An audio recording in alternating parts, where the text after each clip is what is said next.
这个风台，昨暝7:40，为屏东的恒春半岛来登陆，讲高雄是安尼雷公死呐，但雷公的声都袂输是炸弹爆炸共款。高雄气象站讲，迄是对流旺盛的关系。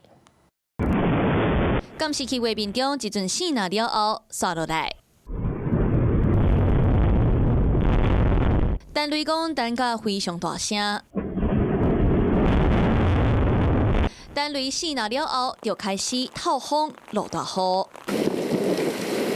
昨暗时大约7:40，风台为屏东的恒春登陆，高雄当下嘛是风雨真大，阁有单雷死呐。其中北高雄的单雷声真大，袂少居民拢惊到，有的人阁讲袂输是炸弹爆炸。我们就在里面看电视啊，然后就突然间。 嘣一声，就整个就是有吓到了。是那个炸弹砰的下来。针对这个现象，高雄气象站就做解说。旺盛的积雨对流云系发展，导致高雄地区昨日下午起出现雷阵雨的天气，午后至夜间。 有明显的雷雨活动，因为风台瓦群受中心的雷雨影响，对流云就发展了真好，地区有明显的雷电活动。若风台登陆了后，20分钟就减弱做热带性低气压。过境时的单位讲，好居民的风台迷是真惊吓。